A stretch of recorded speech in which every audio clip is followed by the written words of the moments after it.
तो चलिए अब नेक्स्ट पार्ट डिस्कस करते हैं, activity 17.1।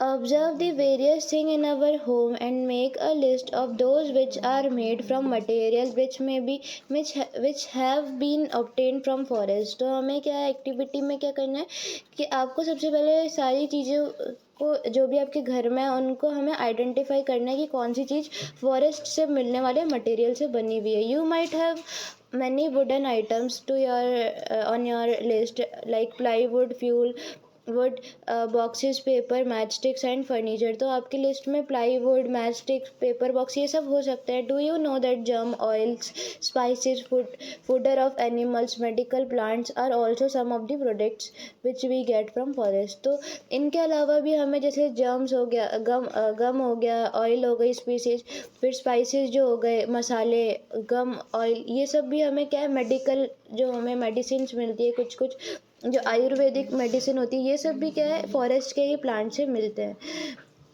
Based on the product that we get from the plant, try to fill table 17.1। One example of each plant is already given। Fill the table by adding more example। तो हमें और example डालना है टेबल में। अब Sheela wondered who would have planted these trees। Professor Ahmad replied that in nature produce enough seeds। तो बच्चों ने पूछा कि कैसे ये सारे पेड़ उग जाते हैं। तो प्रोफेसर अहमद ने बताया कि नेचर में क्या है, अपने आप ही कुछ ऐसे सीड्स हैं, इतने तरह के सीड्स है कि वो अपने आप ही उग जाते हैं, उनको ह्यूमन की ज़रूरत ही नहीं होती उगाने के लिए। The forest floor provides favourable condition for them to germinate and develop into seedling. तो जो फॉरेस्ट का जो कंडीशन होता है वो क्या होता है, बहुत ज़्यादा फेवरेबल होता है, जिसके कारण वो अपने आप जर्मिनेट होने शुरू कर देते हैं और एक प्लांट और ट्री में जाके कन्वर्ट हो जाते हैं। अब नीचे जैसे फॉरेस्ट प्रोडक्ट्स हैं, कौन कौन से, हनी हो गया, वुडन स्टैचू जो होते हैं वो हमारे वुड से बनते हैं, फिर गम हो गया, फिर उसके बाद सीलिंग वैक्स, ये सब क्या है, हमारे फॉरेस्ट से हमें मिलने वाले प्रोडक्ट है। Some grow up into trees। He added that branches part of a tree above the stem is known as crown of the tree। तो crown of the tree ये बहुत इंपॉर्टेंट क्वेश्चन है कि crown of the tree किससे बोलते हैं, जो ब्रांची part होता है of a tree above the stem के above, और जो ब्रांची पार्ट होता है उसे हम crown कहते हैं। ठीक है, तो अब आगे देखते हैं। Professor Ahmad asked children to look up and observe how the branches of the tall trees look like roof over the other plant in the forest. He told them that they are canopy. तो professor Ahmad से बच्चों ने पूछा कि how the branches of the tall tree look like a roof. तो मतलब वो कभी जब वो हाइट से देख रहे हैं तो एक रूफ की तरह लग रहा है ऊपर से, तो वो क्यों लग रहा है, तो प्रोफेसर अहमद ने बताया कि उसे हम क्या कहते हैं, कैनोपी कहते हैं। कैनोपी मतलब कैनोपी, ठीक है, कैनोपी मतलब पूरा ऊपर से रूफ में दिखता है वो। अब एक्टिविटी 17.2, विजिट अ फॉरेस्ट और अ park in your neighborhood, observe the trees and try to identify them। You can take the help of some elders or a book or a tree। list the characteristic of the trees and that you observe। तो हमें अब आजू बाजू जाके बहुत सारे plants देखने और उनके बारे में कैरेक्टरिस्टिक्स लिखनी है, कौन कैसा है, किसकी लीव कैसी है और किसका फ्रूट, किस में से फ्रूट निकलता है, किस में से फ्रूट नहीं निकलता है। Professor Ahmad pointed out that the trees had a crown of different type. तो प्रोफेसर अहमद ने बताया कि ट्री के क्या है, क्राउन अलग अलग टाइप के होते हैं, कोई एकदम सीधा होता है, किसी में बहुत ज़्यादा ब्रांचेस होती है। These had created different horizontal layer in the forest।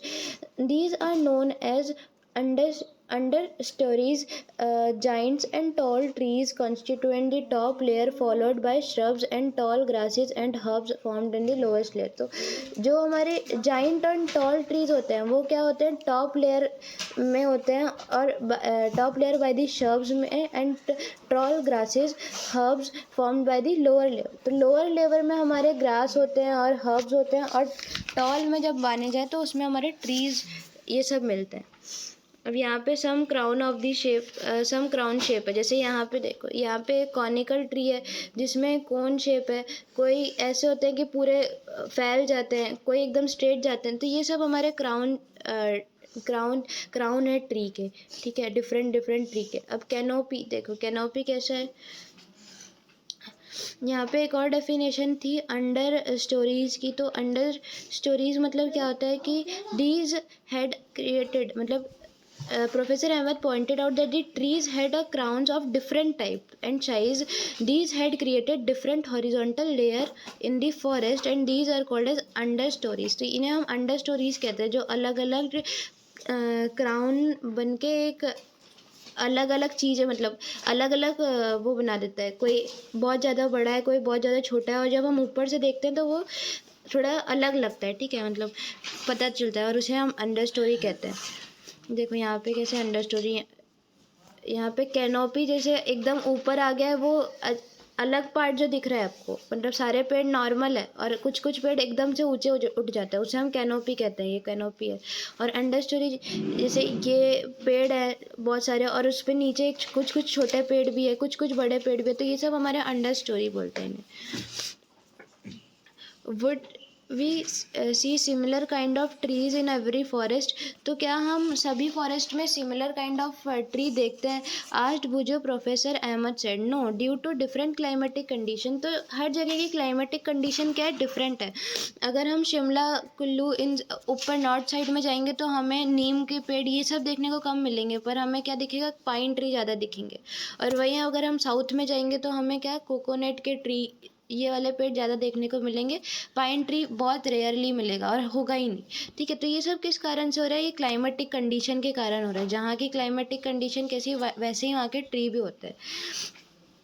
The type of animals also differ from forest to forest, और एनिमल भी क्या है, डिफरेंट होते हैं हर जगह के फॉरेस्ट में।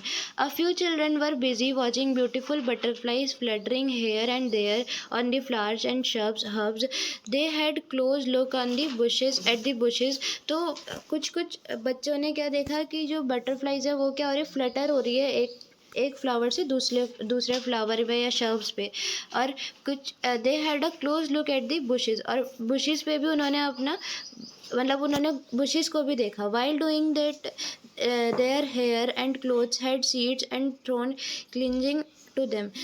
They come across numerous insects, spiders, squirrel, ant, and various other small animals like bark of the trees, plant leaves, and on a decaying leaves on the forest floor. तो उन्होंने देखा कि बहुत सारी रूखी सूखी पत्तियां भी पड़ी हुई है, फिर बहुत सारे छोटे छोटे एनिमल्स हैं, इंसेक्ट्स हैं, स्क्वायरल भी थी। तो ये सब उन्होंने देखा। कोई कोई बेल क्या है, एक दूसरे के ऊपर चढ़ रही है, ये सब उन्होंने फॉरेस्ट पे ऑब्जर्व किया। They started making sketches of these creatures, और उन्होंने इन सब की ड्राइंग बनानी शुरू कर दी।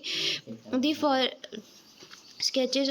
The forest floor seems to be dark colored and was covered by a layer of dead and decaying leaves. तो जो फॉरेस्ट का नीचे का, जैसे यहाँ पे दिया हुआ है, फॉरेस्ट का जो नीचे का बेस है, मतलब जहाँ पे उग रहे हैं, जहाँ से पौधे, वहाँ पे सबसे ज़्यादा क्या है, डार्क शेड हो गया, क्योंकि वहाँ पे क्या है, बहुत सारी डेड एंड डिकेइंग, जो हमारी सूख जाती है पत्ती, जो गिर जाती है पत्तियाँ, वो पड़ी हुई थी, ठीक है। अब उन्होंने ये the forest floor seemed to be colored and was covered with a layer of dead and decaying leaves, fruits, seeds, twigs and small herbs. The decaying matter was moist and warm. और जो नीचे का part है वो क्या है, थोड़ा गीला भी है, moist है और warm है, मतलब नरम है। Children picked up various seeds and leaves for their collection. तो children ने क्या किया, बहुत सारे तरह के जो पत्ते हैं उन्हें कलेक्ट करना शुरू कर दिया। Walking over the dead leaf layer on the forest floor was like walking over a spongy carpet. तो जब वो उस पर डेड लीफ पे जब चल रहे थे तो उन्हें ऐसा लग रहा था कि एक स्पॉन्जी कारपेट जो है उस पर वो चल रहे हैं, स्पॉन्ज पे चल रहे हैं। Is the decaying matter always warm? Professor Ahmad suggested that children could perform an activity to get this answer. तो वो बोल रहे हैं कि क्या हमेशा जो डिकेइंग मैटर है वो हमेशा वार्म, गर्म ही रहता है। अब हम एक्टिविटी 17.3 नेक्स्ट वीडियो में डिस्कस करते हैं।